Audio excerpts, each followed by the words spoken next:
வணக்கம். சக்சஸ் அல்லது வெற்றி. நம்ம எல்லாருமே சக்சஸ் வெற்றியை விட தான் ஓடிட்டு இருக்கோம். சக்சஸ் எங்கே இருக்கு அப்படின்னு. ஃபர்ஸ்ட் சக்சஸ் நம்மளுக்குள்ள தான் இருக்கு. நம்ம ஒரு சக்சஸ்ஃபுல் பர்சன் நம்ம நினைச்சிட்டோம்னா, நம்ம ஒரு நம்பிக்கை பட்டுட்டோம்னா சக்சஸ் நம்ம கூட தான் இருக்கும். ரொம்ப வாட்டி நம்ம சக்சஸ் ஏன் இழந்துடுறோம் அப்படின்னா, நம்மளுக்குள்ளார ஒரு பயம், நம்மளுக்குள்ளார ஒரு செல்ஃப் டவுட். நம்ம வெற்றி பெறுவோமா, வெற்றி பெற மாட்டோமா, நம்ம தோல்வி அடைஞ்சிருவோமான்னு நம்மளுக்குள்ளாரியே ஒரு போராட்டங்கள் நம்ம மைண்ட் ப்ரோக்ராம் நடந்துக்கிட்டே இருக்கும். அது எல்லாருக்கும் உண்டு. பணக்காரனுக்கும் உண்டு, ஏழைக்கும் உண்டு, எல்லாருக்குமே உண்டு. அது இயல்பு. அது ஆக்சுவலாக அது மைண்ட் ப்ரோக்ராம். அது எப்பவுமே சக்ஸஸை அவ்வளோ சீக்கிரம் நம்புறது இல்லை. அது காரணம் அதுக்கு தெரியல. அது அனுபவிச்சிருந்துச்சுன்னா சக்ஸஸ். இப்போ சக்ஸஸ்ஃபுல் பீப்புள் ஏன் சக்ஸஸ்ஃபுல்லாகவே இருக்காங்க அப்படின்னா, அவங்க சக்ஸஸை தேடி ஓடிட்டே இருக்கிறாங்க. ப்ளஸ் அவங்களுக்கு சக்ஸஸ்ஃபுல்னு அவங்க கன்ஃபார்ம் பண்ணிட்டாங்க அவங்களுக்குள்ளாரையே. நான் ஒரு சக்ஸஸ்ஃபுல் பர்சன், நான் ஒரு சக்ஸஸ்ஃபுல் மேன்ன்றது அவங்களுக்குள்ளார ஒரு தன்னம்பிக்கை இருக்கு அவங்களுக்குள்ளார. அதனால எந்த தோல்வி வந்தாலும் அது அவங்க தோட்டு போறது இல்லை. ஆக்சுவலா தோலாமல் இருக்கும்போது என்ன ஆகுதுன்னா, ஆட்டோமேட்டிக்காக அவங்களுக்கு சக்ஸஸ் எவ்வளவே தோல்வி வந்தாலும் அடுத்து சக்ஸஸை தேடி சக்ஸஸ் அடைகிறதுக்கு ஒரு மனப்பக்குவம் இருக்கிறனால அவங்க அதை அடைஞ்சிடறாங்க. ஏன்னா எல்லாமே மைண்ட் ப்ரோக்ராம் தான். எல்லாமே இங்கே தான் இருக்கு. நம்ம சக்ஸஸ்ஃபுல் பர்சன் நம்ம நினைச்சிட்டோம்னா நம்ம சக்ஸஸ்ஃபுல் பர்சன், நம்ம ஒரு ஃபெயிலியர் பர்சன் நம்ம நினைச்சிட்டோம்னா நம்ம ஃபெயிலியர் பர்சன்.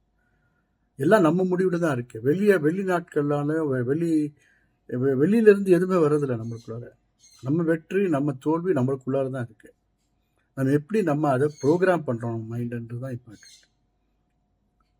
நம்மளுக்குள்ளார ஒரு தன்னம்பிக்கை இருந்து நான் வெற்றி ஆவேன், எவ்வளோ சோதனைகள் வந்தாலும் எவ்வளோ தடங்கல்கள் வந்தாலும் என்னால் வெற்றியை பெற முடியுன்ற ஒரு தன்னம்பிக்கையும் ஒரு விடாமுயற்சியும் இருந்துச்சுன்னா, எப்படிப்பட்ட ஒரு சங்கடங்களும் எப்படிப்பட்ட ஒரு ப்ராப்ளமும் சால்வ் பண்ணி வெளியே வந்துடுவோம் நம்ம. ஆனால் அந்த தன்னம்பிக்கை வேணும். ரொம்ப வாட்டி நம்ம சொசைட்டினால என்ன ஆகுது அப்படின்னா, நம்ம சொசைட்டி எப்போவுமே உன்னால் முடியாது, உன்னால் பண்ண முடியாது, நீ இதுக்கு லாய்க்கு இல்லை அப்படின்னு சொல்லியே நம்மளை ஸ்கூல் டேஸ்லேருந்து பேரண்ட்ஸ் கூட சில டைமில் அவங்க தெரிஞ்சோ தெரியாமல் பண்ணியிருக்கலாம். அவங்க தெரிஞ்சு பண்ணுவாங்கன்ட்டு சொல்கிறதில்ல, தெரியாமல் கூட பண்ணியிருக்கலாம். இது ஆள் மனசில் பதிஞ்சிடுது. நம்மளுக்கு குழந்தையாக இருக்கும்போதே அந்த ஒரு ஆள் மனசில் பதிஞ்சனால நம்மளுக்குள்ளார ஒரு குற்ற உணர்வு, ஒரு செல்ஃப் டவுட் இருந்துக்கிட்டே இருக்குது. அந்த செல்ஃப் டவுட்னால என்ன ஆகுதுன்னா, நம்ம எதை வெற்றியை நோக்கி போனால் கூட நம்மளுக்குள்ளார இது 50-50 சான்சஸ் எடுத்துக்கிறோம். நம்ம 50% சக்ஸஸ் 50% ஃபெயிலியர் ஆனாலும் பரவாயில்லன்ற மாதிரி நம்ம நினச்சிட்டோம்னா, நம்ம ஃபெயிலியர் ஆட்டோமேட்டிக்காக நம்ம கன்ஃபார்ம் பண்ணிட்டோம். ஆல்ரெடி நான் ஃபெயிலியர்ன்றது நான் முதலே கன்ஃபார்ம் பண்ணிட்ட பிறகு நான் சக்ஸஸை தேடி போகவும் முடியாது, சக்ஸஸ் என்னை தேடி வருவாது. ஏன்னா நானே கன்ஃபார்ம் பண்ணிட்டேன் இல்லையா. நான் சக்ஸஸ்ஃபுல்லுன்னு நினச்சாதான் நான் சக்ஸஸ்ஃபுல் ஆக முடியும். அது 100% இருக்கணும். 50-50% இருக்கக்கூடாது. பிளான் பி இருக்கக்கூடாது. பிளான் ஏ சக்ஸஸ், அவ்வளோதான். எந்த தடங்கள் வந்தாலும் எந்த பிரச்சனைகள் வந்தாலும் நான் அதை தாண்டி என்னால் மீறி வாழ முடியும், எனக்குள்ளார ஒரு சக்தி இருக்குது, என்னால் முடியுன்ற ஒரு நம்பிக்கை, தன்னம்பிக்கை வந்துட்டாலே எப்படிப்பட்ட சோதனைகள் வந்தாலும் அதை எப்படி எதிர்நோக்குன்றது நம்ம அதுக்கு வழிகள் தேடுவோம்.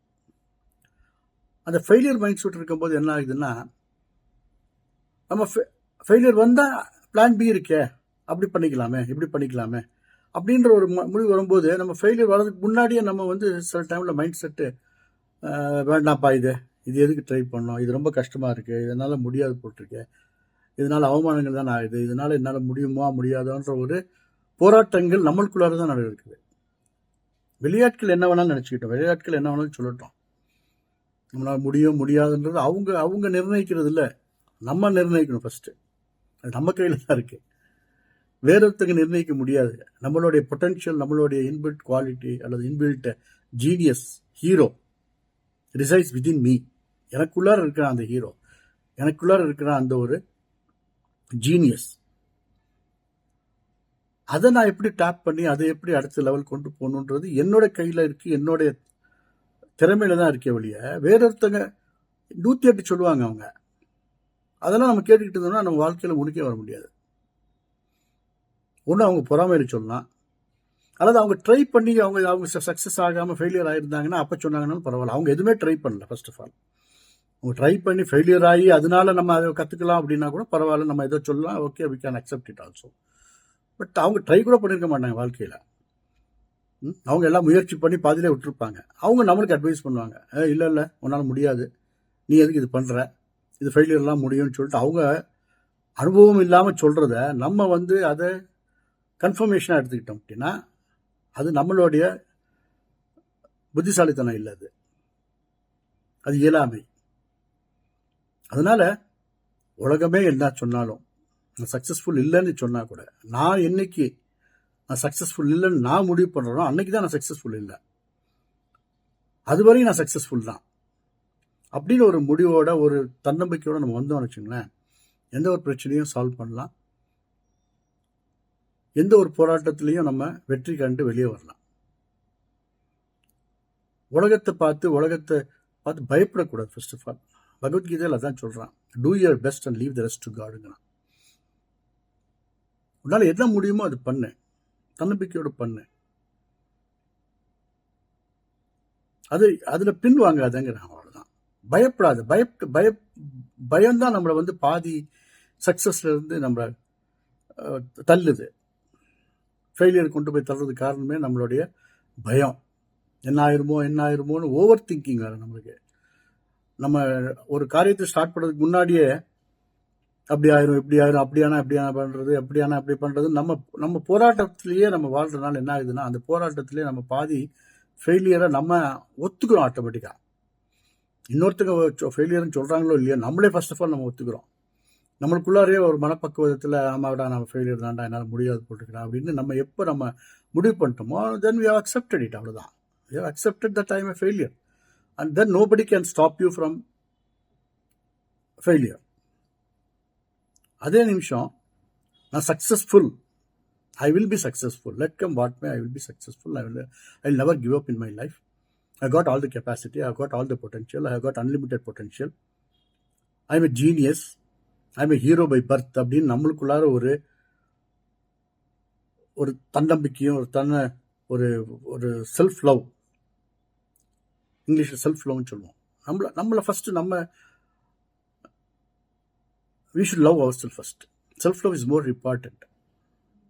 ஏன்னா வெளியிருந்து வர்ற லவ் எல்லாருக்குமே ஏதாச்சும் ஒரு எதிர்பார்ப்பே இருக்கும். யாரா இருந்தாலும் சரி, தாய் தகப்பனை விட்டு வேற எல்லாருக்குமே ஒரு எதிர்பார்ப்பு இருந்தே இருக்கும். அவங்ககிட்ட இருந்து என்னடா எனக்கு லாபம் இருக்கு, what is in it for me அப்படின்ற ஒரு கேள்விக்குறி எல்லாருக்குமே இருக்கும். அதனால அவங்க வந்து நம்ம அவங்களுக்கு எப்படி லவ் கொடுப்பாங்க அப்படின்னா நம்ம எவ்வளோ கொடுக்குறோமோ அதை பொறுத்து தான் நம்மளுக்கு அது திருப்பி வரும்.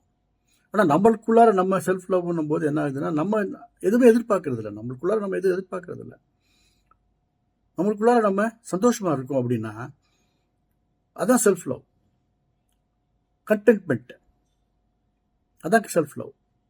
என்ன முடியும் என்னால் பண்றேன், நான் என்ன பண்றேனோ I am acceptable. I am accepting myself as I am. Nobody has got the right to judge me and give their opinions on me அப்படின்னு நினைச்சிட்டோம்னாலே ஜட்ஜ்மெண்ட்ஸ்னால நம்ம ரொம்ப தோண்டு போயிடும். சில டைம்ல இன்னொருத்தங்களோட ஜட்ஜ்மெண்ட்னால இன்னொருத்தங்களோட நம்மளை அவமானப்படுத்தும் போது நம்ம தோண்டு போயிடும். ஆனால் தோண்டு போக அது வந்து நம்மளுக்கு ஒரு டானிக் மாதிரி இருக்கணும். அது எப்போ ஒருத்தங்க நம்மளை வந்து முடியாதுன்னு சொல்றாங்களோ அப்போ நம்மளால முடியும் நம்ம காமிக்கணும் அப்படின்னா நம்ம வந்து முயற்சி பண்ணிக்கிட்டே இருந்தோம் வச்சுங்களேன். நம்ம முயற்சிகள் டெஃபினட்டா முயற்சி திருமுனையாக்கும் சொல்லுவாங்க தமிழ்ல. எந்த ஒரு முயற்சியும் திருமுனையாக்கும் அப்படின்னா நம்மளால முடியுன்ற நம்பிக்கை நம்மளுக்குள்ள இருந்தால் தான். அது 100% இருக்கணும். அதில் நடுவில் ப்ராப்ளம்ஸ் வரும், சோதனைகள் வரும். அந்த சோதனைகளை மீறி பண்ணும்போது தான் அது சக்ஸஸாக முடியுமே ஒழிய நம்ம சக்ஸஸை தேடி போகக்கூடாது. ஆக்சுவலாக இட்ஸ் ஜெர்னி. ஆக்சுவலாக என்னன்னா நம்ம என்னமோ டெட் எண்ட், சக்ஸஸ் தான் டெட் எண்ட் நினைக்கிறோம். ஒரு சக்ஸஸ் ஆன பிறகு இன்னொரு சக்ஸஸ் வரும். இன்னைக்கு நம்ம ஒரு சக்ஸஸ் நினைக்கிறது நாளைக்கு அது வந்து ஒரு இது சக்ஸஸ் இல்லைப்பா, இதுக்கப்புறம் நெக்ஸ்ட் என்னடா பண்ணணும்னா நினைப்போம் ஒழிய எந்த சக்ஸஸும் முடிவடைகிறது இல்லை. அடுத்தடுத்த ஸ்டேஜுக்கு தான் போயிட்டு இருப்போம் நம்ம வாழ்க்கையில். அதுதான் journey. Life is a journey, it's not a destination. So success வேணும் அப்படின்னா அந்த ஸ்டெட்ஃபாஸ்ட் ஃபோக்கஸ், கோல் ஓரியன்ட், நம்மளால முடியுன்ற தன்னம்பிக்கை இருந்தால் உலகமே எதிர்த்தாலும், உலகமே என்னால் முடியாதுன்னு சொன்னாலும் நான் முடிவு பண்ணிட்டேன்னா என் பேச்சு நான் தான் கேட்பேன்ற மாதிரி சொல்லுவாங்கல்ல, அது மாதிரி ஒருத்தங்க பேச்சு நான் கேட்க மாட்டேன்னு இது டைலாக்லாம் அடிப்பாங்க சினிமாவில். அது மாதிரி நம்ம ஒரு முடிவுக்கு வந்து நம்ம ஒரு தன்னம்பிக்கையோடு நம்ம எந்த ஒரு முடிவு எடுத்தாலும் நம்மளால் முடியும்னு டிசைட் பண்ணிட்டோம்னா நம்மளால் எல்லாமே முடியும்ன்ற நம்பிக்கையோட என்னுடைய இந்த இன்றைய சக்ஸஸ் அல்லது வெற்றி அப்படின்ற ஒரு சாப்டர் என்னால் முடிஞ்ச அளவுக்கு எனக்கு என்னுடைய அனுபவத்தை உங்கள்கிட்ட பகிர்ந்ததுக்கு ரொம்ப நன்றி. இவ்வளோ நேரம் என்னை கேட்டதுக்கு நன்றி. தேங்க்யூ. என் பேர் ராஜா சொக்கலிங்கம். நான் ஒரு author, entrepreneur and entrepreneur coach. நன்றி, வணக்கம்.